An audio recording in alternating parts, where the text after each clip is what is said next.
అందరికీ నమస్తే అండి. Good morning. ఈరోజు మనకు స్క్రీన్ అందుబాటులో లేదు. నేను బయట ఉన్నాను, జర్నీలో ఉన్నాను. కాబట్టి ఈరోజుకైతే ఇదిగోండి ల్యాప్టాప్లో నేను 3 పత్రికలు కూడా ఓపెన్ చేసి వాటిలో వచ్చిన వార్తాంశాలు ఏమిటి అనేది నేను అనలైజ్ చేస్తాను. సో అప్పుడప్పుడు తప్పదు, కానీ ఇన్ టైంకి రిలీజ్ చేయడానికి అయితే ట్రై చేస్తాను. బయట ఉన్నా సరే కంటెంట్ నచ్చిన వాళ్ళు మాత్రం లైక్ చేయండి, షేర్ చేయండి, అలాగే సబ్స్క్రైబ్ చేయించండి. ఇమీడియట్గా లైక్ చేయడం మర్చిపోవద్దు. మీరు చేసే ప్రతి లైక్ కూడా మన ఛానల్కి ఎంతో ఇంపార్టెంట్, మన ఛానల్ గ్రోత్కి చాలా ఇంపార్టెంట్ అన్నమాట. సో ఈనాడులో ఒక బ్యానర్ వార్త ఏమిటంటే, ప్రపంచ బ్యాంకు రాజధాని అమరావతికి 15,000 కోట్లు ఇవ్వడానికి సుముఖత వ్యక్తం చేసింది. రుణం ఇచ్చేందుకు అంగీకరిస్తూ కేంద్రానికి లేఖ రాసింది.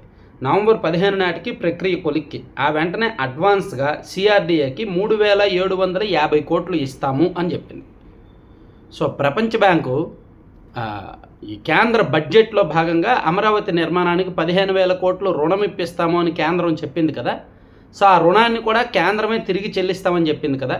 సో కేంద్ర ప్రభుత్వ ఆదేశాలతో సూచనల మేరకు ప్రపంచ బ్యాంకు ప్రతినిధులు అమరావతి రాజధానిలో దాదాపుగా నెల రోజుల పాటు పర్యటించి అక్కడ రైతులతోనూ వివిధ వర్గాలతోనూ మాట్లాడి అసలు దీనికి రుణం ఇవ్వచ్చా లేదా అనేది పూర్తి స్థాయిలో ఆలోచించి రుణం ఇవ్వడానికి నిర్ణయం తీసుకొని 15,000 కోట్లు ఇస్తామని చెప్పి కేంద్ర ప్రభుత్వానికి లేఖ రాశారు.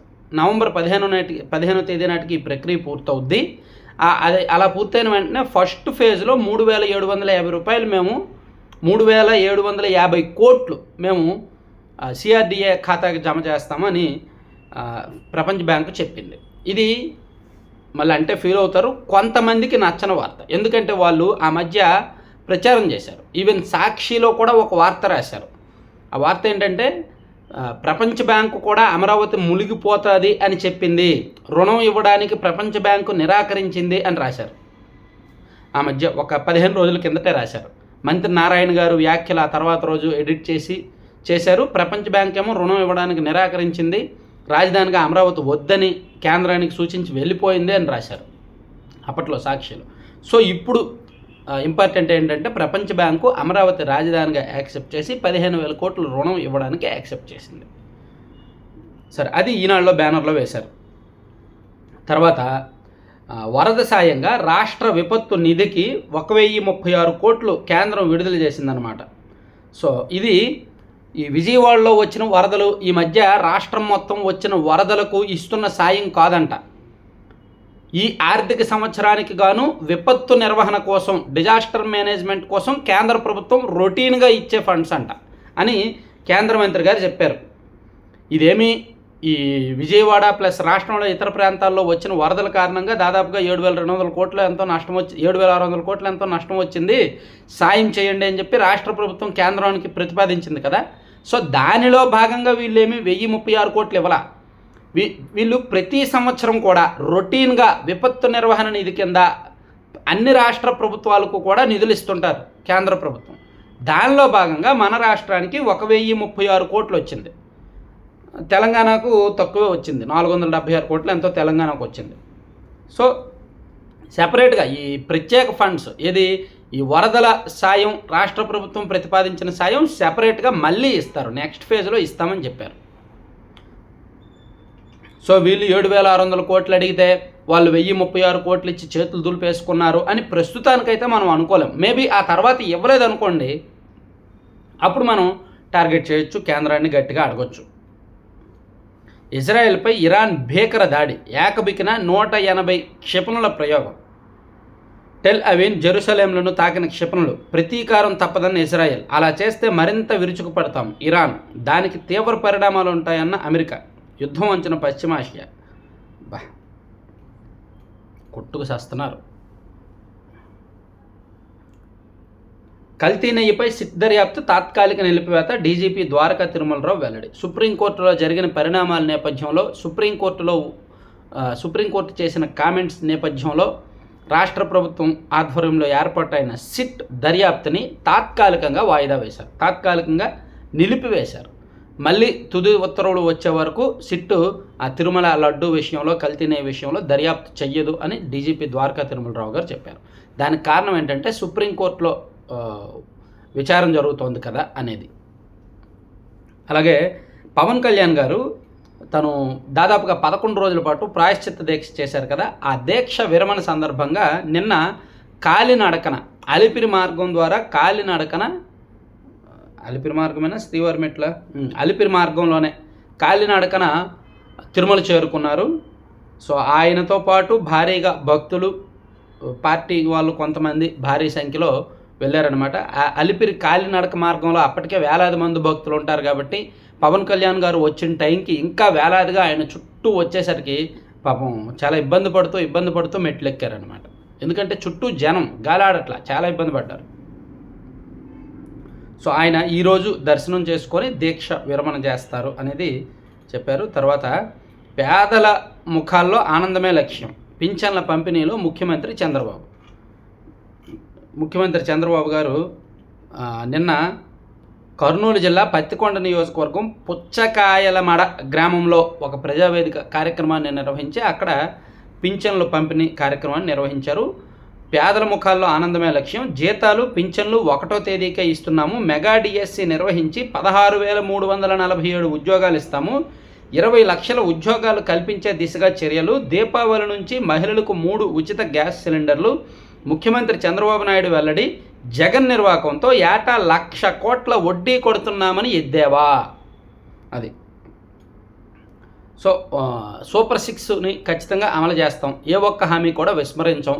దానిలో భాగంగా దీపావళి నుంచి మహిళలకు ఉచిత 3 గ్యాస్ సిలిండర్లు సంవత్సరానికి ఉచితంగా ఇస్తాము అని చెప్పి చంద్రబాబు నాయుడు గారు ప్రకటించారు. సూపర్ 6 మీద పాపం రాష్ట్ర ప్రజల కంటే పేదల కంటే వైసీపీ వాళ్ళే ఎక్కువగా బెంగ పెట్టుకున్నారు. వీళ్ళు సూపర్ 6 ఇవ్వట్లేదు, సూపర్ 6 ఎక్కడా అని. సో ఇస్తామని చెప్పారు, ఇస్తారు. వైసీపీ వాళ్ళు బెంగ తీర్చాలి పాపం అర్జెంటుగా. వాళ్ళకి రాజకీయం చేయడానికి ఇంకేం లేక సూపర్ 6ని పట్టుకున్నారు వైసీపీ మిత్రులు. తర్వాత ఎస్ఎఫ్ఎల్కు పంపాలని ఆదేశించడం, ఈ వ్యవహారంపై లోతైన దర్యాప్తు అవసరం, కుక్కల విద్యాసాగర్ అభ్యర్థనను తోసిపుచ్చిన హైకోర్టు. విచారణ ఈ నెల 16కు వాయిదా. సినీ నటి కాదంబరి జత్వాని నుంచి స్వాధీనం చేసుకున్న సెల్ ఫోను, ఇతర ఎలక్ట్రానిక్ పరికరాలను ఫోరెన్సిక్ ల్యాబ్కు పంపేలా పోలీసులను ఆదేశించాలన్న కుక్కల విద్యాసాగర్ అభ్యర్థనను హైకోర్టు తోసిపుచ్చింది.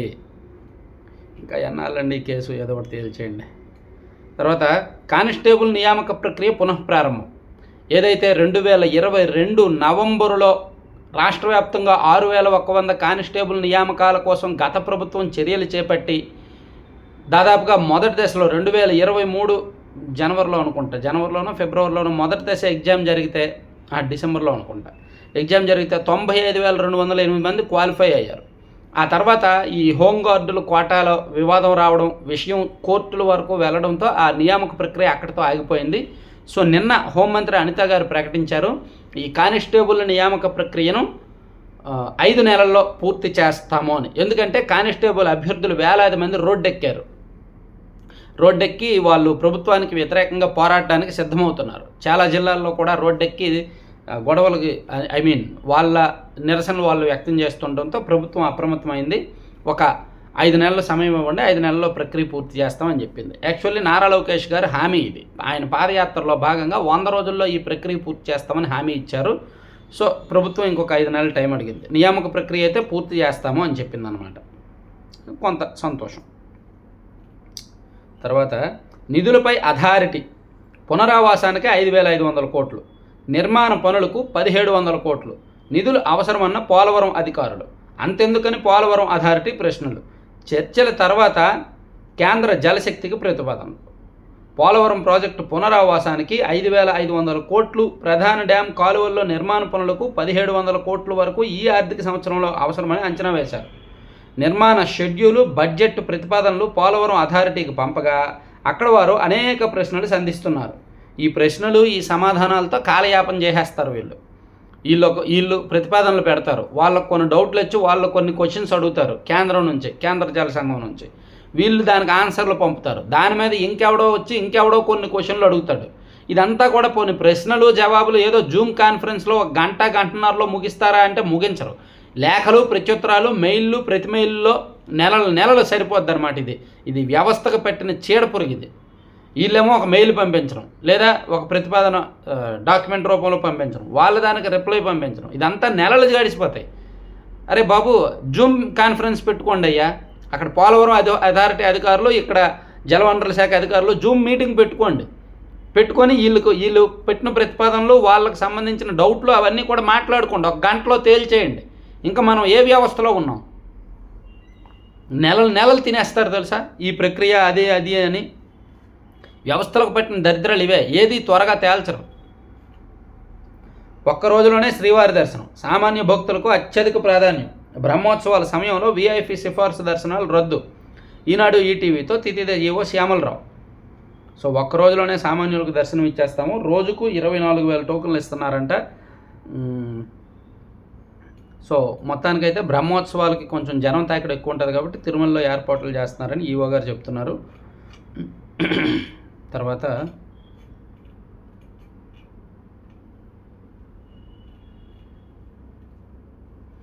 సో ఇది అయిపోయింది. ఈనాడు ఆల్మోస్ట్ అయిపోయింది. ఈనాడులో అంటే ఇంకా కొన్ని ఇంపార్టెంట్ ఏమైనా ఉంటే చెప్తాను, ఆగండి. కబ్జా కోరల్లో బుడమేరు అని ఈనాడులో లోపల పేజీలో ఒక వార్త వేశారండి. 15వ పేజీలో కబ్జా కోరల్లో బుడమేరు పరివాహక ప్రాంతం 2,930 ఎకరాలు, వాగు వెడల్పు 50 నుంచి 120 మీటర్లు, ఆక్రమణలకు గురైన భూమి 380 ఎకరాలు, సేద్యం చేస్తున్న పొలాలు 260 ఎకరాలు. సో మొత్తానికి ఈ బుడమేరు ఆక్రమణల తొలగింపని, ఆ పూడిక తీతని, కొంత అత్యవసర ఎమర్జెన్సీ వర్క్స్ అని ఎమర్జెన్సీ ఫండ్స్ కొన్ని రిలీజ్ చేశారు. ఇది విజయవాడ నగరంలో ఉన్న ఒక ఎమ్మెల్యే గారికి కొంత, అలాగే ఒక ప్రముఖ జర్నలిస్ట్ ఎవరో ఉన్నారంట, ఆయనకు కొంత ఇచ్చేశారనమాట. ఏదో పత్రికకు చెందిన జర్నలిస్ట్ ఎవరో నాకు తెలియదు. రూమర్స్ వస్తున్నాయి, సెక్రటేరియట్లో ఈ రూమర్స్ బాగా వస్తున్నాయి. ఇట్లా ఎమర్జెన్సీ వర్క్స్ కింద నిధుల మేత ఎక్కువగా ఉంటుందన్నమాట. వరద బాధితులకు దాతల చేయూత. అమరావతిలో జంగిల్ క్లియరెన్స్ అని 36 కోట్లు ఖర్చు పెట్టారు ఒక సంవత్సరంలో. అక్కడ ముళ్ళకంపలో జంగిల్ ఎక్కువ పట్టేస్తే దాన్ని క్లియర్ చేయడానికి 36 కోట్లు ఖర్చు పెట్టారు. ఎంత ఖర్చు అవుద్దండి? నెల మొత్తం జేసీబీలు, ఒక 10 జేసీబీలు ఆ ప్రాంతం మొత్తం తిప్పితే 36 కోట్లు ఖర్చు అవుద్దా? అవ్వదు. నాకు తెలిసినంత వరకు అవ్వదు. కానీ ఎవరైనా అనుకూలమైన వ్యక్తులకు ఇచ్చినప్పుడు అవుద్ది. ఆ కాంట్రాక్ట్ కూడా మన అనుకునే వాళ్ళకి ఎవరికో ఇచ్చారు. 36 కోట్లు అప్పనంగా. అందులో మహా అయితే 15 కోట్లు 20 కోట్లు ఖర్చు అవుద్ది, మిగిలిందంతా మేతే. గనుల వెంకటరెడ్డికి 3 రోజులు ఏసీబీ కస్టడీ, ఆదేశాలు జారీ చేసిన న్యాయస్థానం. అరగంటలో ఇసుకంతా బుకింగ్, అర్ధరాత్రి వేళ ఆన్లైన్ బుకింగ్ మొదలు వారం రోజులు నిల్వలన్నీ ఖాళీ అంట. ఇసుక ఓపెన్ చేస్తే ఇమీడియట్గా బుకింగ్లు అయిపోతాయి, స్లాట్లు బుకింగ్లు అయిపోతాయి. అదంతా ఎవరు చేస్తారు? సిండికేట్గా ఉన్న వ్యక్తులు బ్లాక్ చేసి పెట్టుకుంటారు, అది ఆ తర్వాత బ్లాక్ మార్కెట్లో అమ్ముతారు. ఇసుకని ఎవడో మార్చలేడు, ఇసుకలో అవినీతి ఎవడో తగ్గించలేడు. దానికి ఫ్రీ ఇసుక అని ట్యాగ్ పెట్టేస్తారు.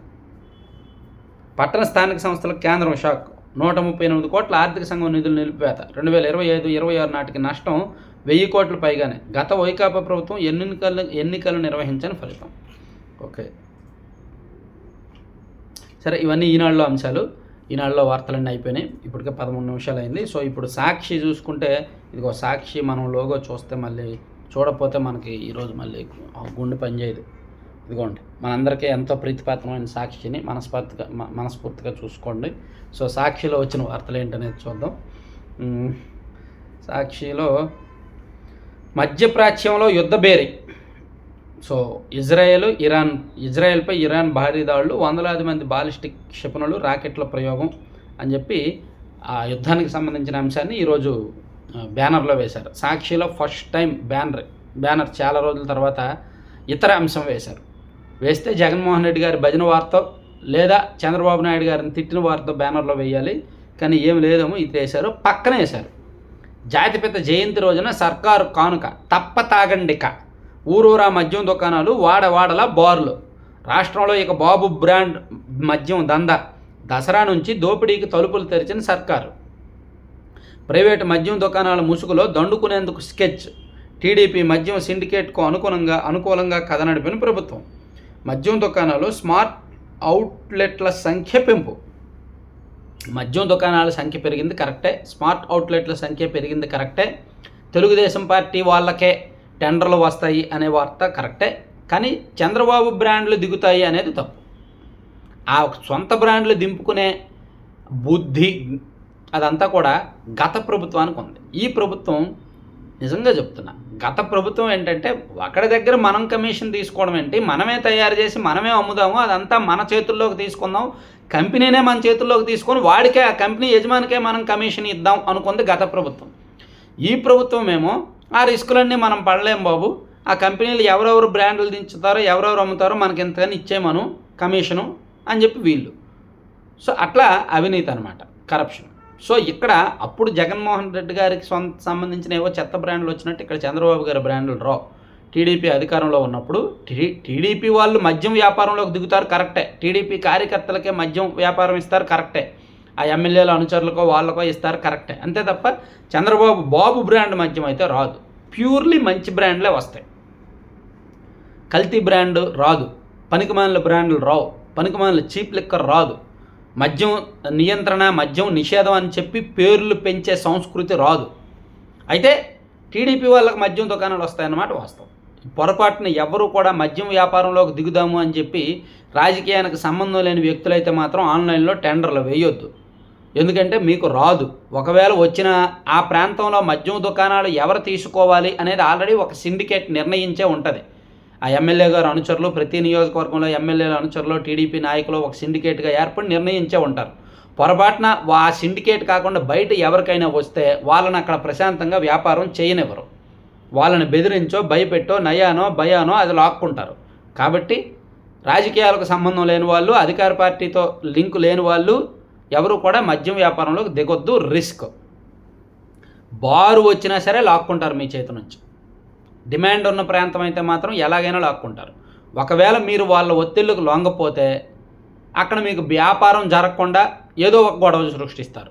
ఎందుకంటే పార్టీ అధికార పార్టీ కాబట్టి. ఇది ఓపెన్గా చెప్పేస్తున్నాం, ఉన్నదన్నట్టు చెప్పేస్తున్నాం. ఎందుకంటే నాకు మన సబ్స్క్రైబర్స్ ఒక ఇద్దరు నిన్న డౌట్ అడిగారు, అన్న మేము మద్యం దుకాణంలోకి వ్యాపారంలోకి దిగుదాం అనుకుంటున్నాము, మీదేమంటారు అంటే ఇదే చెప్పాను. ఎందుకంటే అదే జరుగుద్ది అనమాట. ఇంకా అంతకుమించి నేను పచ్చిగా చెప్పలేను, నన్ను ఎవరు కెలకొద్దు. ఇంకా అంతకుమించి పచ్చిగా ఏం జరుగుద్దని నన్ను అడగద్దు. తర్వాత కిం కర్తవ్యం, సుప్రీంకోర్టు తీవ్ర వ్యాఖ్యలతో చంద్రబాబు అంతర్మాదనం.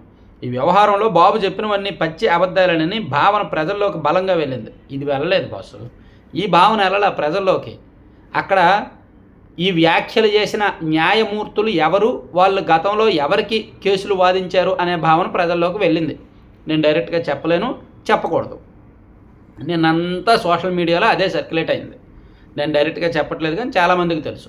సుప్రీంకోర్టులో ఇంత వ్యతిరేకంగా కామెంట్స్ రావడానికి కారణం ఏమిటి అనేది, ఎవరు ఈ కామెంట్స్ చేశారు అనేది చూస్తే ఆ కామెంట్స్ చేసిన వాళ్ళు గతంలో ఎవరెవరికి న్యాయవాదులుగా పనిచేశారు అనేది చూస్తే అసలు విషయం అంతా బయటకు వచ్చింది. నిన్న ప్రజల్లోకి ఆ విషయం బలంగా వెళ్ళింది. సో అంతకుమించి నేను ఓపెన్గా చెప్పకూడదు, ఎందుకంటే మాకు కూడా కొన్ని లిమిట్స్ ఉంటాయి. మళ్ళీ కంటెంట్ ఆఫ్ కోర్టు అది ఇది ఉంటుంది. సో అదంతా వాళ్ళు చూసుకుంటారు. మీకు సబ్జెక్ట్ అర్థమైతే చాలు. నాకు తెలిసి ఈ వీడియో చూస్తున్న వాళ్ళు 70% మందికి సబ్జెక్ట్ అర్థమయ్యే ఉంటుంది. జగన్మోహన్ రెడ్డి గారి కేసుల్లో 2013 అవినీతి కేసుల్లో న్యాయవాదులుగా ఎవరెవరు ఉన్నారు అనేది ఒక్కసారి మీరు సెర్చ్ చేయండి, జస్ట్ సెర్చ్ చేయండి. నిన్న సుప్రీంకోర్టులో ఈ బెంచ్లో ఎవరెవరు ఉన్నారు అనేది సెర్చ్ చేయండి. జస్ట్ అది ఇది మ్యాచ్ అయితే ఇంకా మీ ఇష్టం, మీరేమనుకుంటే అదే. ఇంకా దానికి మించి నేను అంత చెప్పకూడదు ఓపెన్గా. అది నిన్న ప్రజల్లోకి బలంగా వెళ్ళింది, సోషల్ మీడియాలో విపరీతంగా సర్క్యులేట్ అయింది. అది నిజమా అబద్ధమా అనేది ఎవరిష్టం వాళ్ళకి, ఎవరి ఇంగితం వాళ్ళది. సో కిం కర్తవ్యం, సుప్రీంకోర్టు తీవ్ర వ్యాఖ్యలతో చంద్రబాబు అంతర్మాదనం. ఈ వ్యవహారంలో బాబు చెప్పినవన్నీ పచ్చాబద్దాలని భావన ప్రజల్లోకి. నష్ట నివారణలో భాగంగా సుప్రీంకోర్టును తప్పుపట్టేలా పురంధేశ్వర్ ఘాటు వ్యాఖ్యలు. అయితే పురంధేశ్వర్ గారు అలా మాట్లాడకూడదు, పురంధేశ్వర్ గారు మాత్రం అట్లా మాట్లాడకుండా ఉండాల్సింది. తర్వాత వారం వారం అప్పుల భారం. టీడీపీ కూటమి ప్రభుత్వం ఈ మంగళవారం మరో 3,000 కోట్ల చొప్పున అప్పు చేసిందంటండి. 3,000 కోట్లు మొత్తం మీద ఈ ప్రభుత్వం వచ్చిన తర్వాత అన్ని రకాలుగా కలిపి 27,200 కోట్లు అప్పు చేసిందంట. అది సాక్షిలో రాశారు, కరెక్టే. ఈ మంగళవారం అయితే, ఈరోజు అయితే 3,000 కోట్ల అప్పు రాబోతుంది. రాకపోతే పని అవ్వదు ప్రతి నెల. తర్వాత కుక్కలకు ఉన్న విశ్వాసం రైతులకు లేదు. అన్నదాతలపై టీడీపీ ఎమ్మెల్యే కొలికిపూడి వివాదాస్పద వ్యాఖ్యలు. ఈయన ఏంటో, ఈయన మాటలేంటో, ఈయన మీద వస్తున్న ఆరోపణలు ఏంటో, ఆయన చదువేంటో, ఆయన జ్ఞానం ఏంటో, ఆయన సమర్థత ఏంటో పిచ్చి పిచ్చిగా మాట్లాడుతున్నాడు ఆయన. కేవలం నోటి దురుసు కాంట్రవర్సీతో ఆయన బ్యాడ్ అయిపోతున్నాడు. మంచి సబ్జెక్ట్ ఉన్న వ్యక్తి, మంచి విషయ పరిజ్ఞానం ఉన్న వ్యక్తి, అన్నీ తెలిసిన వ్యక్తి. అటువంటి వ్యక్తి మరి అహంకారమో లేదంటే ఇంకేం పట్టుకుందో కానీ ఆయన తీరు అసలు బాగా వ్యతిరేకత వచ్చింది కాన్స్టిట్యున్సీలో. తర్వాత పరిహారం పంపిణీ అస్తవ్యస్తం, బుడమేరు వరద బాధితులకు అందని సాయం, గుర్తింపులో వివక్ష, చాలామందికి సగానికి పైగా సాయం కోత, ఎన్యూమరేషన్లోనే తీవ్రమైన లోపాలు, స్థానిక పరిస్థితులు తెలియక నష్టం అంచనాలో తేడాలు, ఇల్లు వస్తువులు వాహనాలన్నీ దెబ్బతిన్నా కొన్ని మాత్రమే నమోదు. ఇది నేను నిన్న మొన్న చెప్పా. వీలైతే ప్రభుత్వం ఒక ప్రత్యేకమైన దర్యాప్తు బృందాన్ని ఆ ప్రాంతానికి, వరద ప్రభావిత ప్రాంతాలకు పర్యటించి ఈ నష్టం ఈ పరిహారం మీద ఒకసారి సర్వే చేస్తే మంచిది. డోర్ టు డోర్ ఎవరికి అందింది ఎవరికి అందలేదు అనేది. లేకపోతే నేను నా టీంతో సహా ఒక 4 రోజుల్లో విజయవాడ వరద ప్రభావిత ప్రాంతాలన్నీ తిరిగి ఎవరెవరికి నష్టం అందలేదో వాళ్ళందరికీ కూడా హైలైట్ చేస్తా. వాళ్ళ నష్టం ఏంటి, ప్రభుత్వం ఇచ్చిందా లేదా అనేది హైలైట్ చేస్తా. ఒక 4-5 రోజులు ప్రభుత్వానికి గొడవెత్తాం. టీడీపీ జనసేన డిష్యూ ఏలూరు మండలం పైడిచింతపాడులో పేదలకు పింఛన్లు ఇస్తూ ఫోటోలకు పోజిచ్చేందుకు టీడీపీ జనసేన నాయకులు తీవ్రస్థాయిలో గొడవ పడ్డారు. మీరు వెళ్ళి తీర్చలేపారా, పంచాయతీ చేయలేపారా? డాక్టర్ కళ విలవేల, కొత్త వైద్య కళాశాలను అడ్డుకున్న సర్కారు, భారీగా నష్టపోయిన ఏపీ విద్యార్థులు. ఓకే, తర్వాత స్టీల్ ప్లాంట్ వద్ద హైటెన్షన్. విశాఖ స్టీల్ ప్లాంట్లో కాంట్రాక్ట్ కార్మికులు నిర్వహించిన ధర్నా ఉద్రిక్తతకు దారితీసింది. తొలగించిన 4,000 మంది కాంట్రాక్ట్ కార్మికులను వెంటనే విధుల్లోకి తీసుకోవాలని డిమాండ్ చేస్తూ అక్కడ అది చేశారంట, అదొకటి ఇచ్చారు. తర్వాత ఆంధ్రజ్యోతికి వెళ్తున్నానండి. సో ఆంధ్రజ్యోతి ఇదిగోండి, ఆంధ్రజ్యోతి పత్రికలో వచ్చిన అంశాలు కూడా చెప్పేస్తే ఈరోజు వీడియో ముగించవచ్చు. సో ఆంధ్రజ్యోతిలో బ్యానర్ వార్త ఏంటంటే, సూపర్ 6 అమలు చేస్తాం, ప్రతి హామీ నెరవేర్చి తీరుదాం బాబు.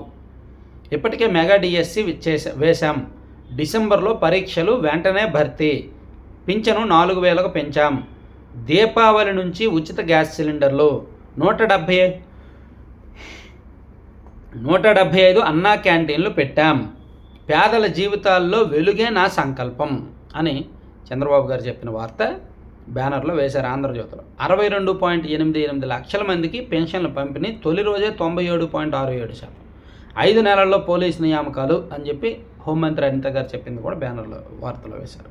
రాష్ట్రానికి 1,036 కోట్ల ఎన్డీఆర్ఎఫ్ నిధులు వేశారు. తర్వాత మరో 3,000 కోట్ల అప్పు ఈరోజు వచ్చింది, అది కూడా వేశారు. అలాగే కాలినడకన కొండకు పవన్, మోకాళ్ళ పర్వతం వరకు ఒడివడిగా, అక్కడ నుంచి పవన్లో అలసట, వాహనంలో వెళ్లేందుకు ఏర్పాట్లు, అయినా మధ్యలో విశ్రాంతితోనే నడుస్తూ తిరుమలకు జనసేనని, నేడు ప్రాయశ్చిత్త దీక్ష విరమణ. చాలా కష్టపడి ఆయన మొత్తానికి తిరుమల కొండెక్కారు. అంటే సినీ నటులు ఉన్నదన్నట్టు చెప్పుకోవాలంటే సినీ నటులు కొంచెం సెన్సిటివే, అంత ఈజీగా పైకి వెళ్ళలేరు. అందులో పవన్ కళ్యాణ్ గారు కూడా 50 ఏళ్ళకు పైబడిందే కాబట్టి ఇంకా ఓపిక నశిస్తుంది. సిట్కు బ్రేక్, సుప్రీం ఆదేశాలు వచ్చే వరకు తాత్కాలికంగా దర్యాప్తు నిలిపివేత, ఎవరినో తప్పు పట్టాలనో ఇరికించాలనో మాకు లేదు, టీటీడీ ఇచ్చిన ఫిర్యాదుతోనే కేసు, సిట్ ఏర్పాటు, చట్టాలను కోర్టు తీర్పులను గౌరవిస్తాము, డీజీపీ వెల్లడి, బ్రహ్మోత్సవాలకు పటిష్ట ఏర్పాట్లు చేశామని వెల్లడి. సో సిట్ దగ్గర ఇచ్చారు. తర్వాత చట్టం మార్చి చుట్టేశారు, అడ్డగోలుగా అసైన్డ్ దోపిడీ, 1.12 లక్షల ఎకరాలు హాంఫట్. ఇది ఈనాడులో కూడా వేశారండి ఈ వార్త. ఈ అసైన్డ్ భూములను కూడా రిజిస్ట్రేషన్ చేసుకోవచ్చు అనే ఒక చట్టాన్ని వైసీపీ హయాంలో తీసుకొచ్చారు కదా. సో దాన్ని అమల్లో భాగంగా, ఆ జీవోని అమల్లో భాగంగా రాష్ట్ర వ్యాప్తంగా అసైన్డ్ భూములు 1,00,000 ఎకరాలకు పైగా వైసీపీ నాయకుల చేతుల్లోకి వెళ్ళిపోయినాయి.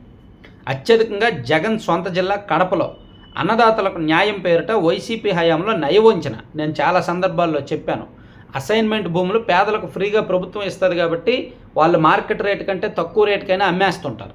కాబట్టి అలా అసైన్మెంట్ లబ్ధిదారులను, అసైన్మెంట్ భూములు ఇచ్చిన వాళ్ళని బెదిరించో, భయపెట్టో, ఈ చట్టాన్ని బూచిగా చూపించో వాళ్ళ చేత అమ్మించేసి బలవంతంగా వైసీపీ నాయకులు కొనుక్కున్నారు. రాష్ట్ర వ్యాప్తంగా ఈ దందా జరిగింది. ఈ దందా మొత్తం 1,12,000 ఎకరాలు. చూసారా ఎన్ని వేల కోట్లు మేశారు, అడ్డంగా మేశారు. ఏమనంటే దీనిలో ఏంటి, వాళ్ళు చెప్పే వెర్షన్ ఏంటి, మరి పేదలు అమ్ముకోవాలి కదా, పేదలకు డబ్బులు కావాలి కదా, అమ్ముకోవాలంటే రిస్ట్రిక్షన్స్ ఉండడం ఏంటి అనేది వీళ్ళు చెప్పే వెర్షన్. ప్రతిదానికి 2 వెర్షన్స్ ఉంటాయి. అది నమ్మేది అది నమ్ముతారు, ఇది నమ్మేది ఇది నమ్ముతారు. కానీ ఏదయ్యా లాభం? దీనిలో అవినీతి జరిగిందంటే దీనిలో అవినీతి జరుగుతుంది. మార్కెట్ రేటు 25 లక్షలు 30 లక్షలు ఉన్నదాన్ని వీళ్ళు 10 లక్షలకు అప్పనంగా కొట్టేస్తారు. అది జరుగుతుంది. అదే జరిగింది. సో గురుద్వారా, దర్గా, గుడి, రోడ్లపై ఏది ఉన్నా తొలగించాల్సిందే. ప్రజా ప్రయోజనం, భద్రతే ముఖ్యం. ఆక్రమణల తొలగింపునకు మతాలతో సంబంధం లేదు. దేశమంతటా వర్తించేలా మార్గదర్శకాలు జారీ చేస్తాం. బుల్డోజర్ల కూల్చివేతలపై విచారణలో సుప్రీంకోర్టు తీర్పు రిజర్వు అప్పటి వరకు కోల్చొద్దని ఆదేశం. మనది సెక్యులర్ దేశం, జాతి మతంతో సంబంధం లేదు. అక్రమ నిర్మాణాల విషయంలో అందరికీ ఒకే చట్టం వర్తిస్తుంది అని సుప్రీంకోర్టు ఘాటుగానే వ్యాఖ్యలు చేసింది. అలాగే ఇళ్లపై పెనుభారం అని ఇంకో వార్త వేశారు. 8,113 కోట్లతో గృహ వినియోగదారులపై 2,109 కోట్లు. కరెంట్ ఛార్జీలు పెరగబోతున్నాయి. సింపుల్గా అది గట్టిగానే పెరుగుతాయి. మీకు 1,000 రూపాయలు బిల్లు వస్తుంటే ఇప్పుడు ఇక మీదట 1,300 1,400 వస్తుంది. మీకు 2,000 బిల్లు వస్తుంటే ఇక మీదట 2,800 3,000 బిల్లు వస్తుంది. మీకు 5,000 బిల్లు వస్తుంటే ఇక మీదట 7,000 వరకు బిల్లు వస్తుంది. అదనమాట. సో ఇవి 3 పత్రికల్లో వార్తాంశాలు. మరిన్ని కీలకమైన అంశాలతో మళ్ళీ కలుద్దాం. Thank you very much.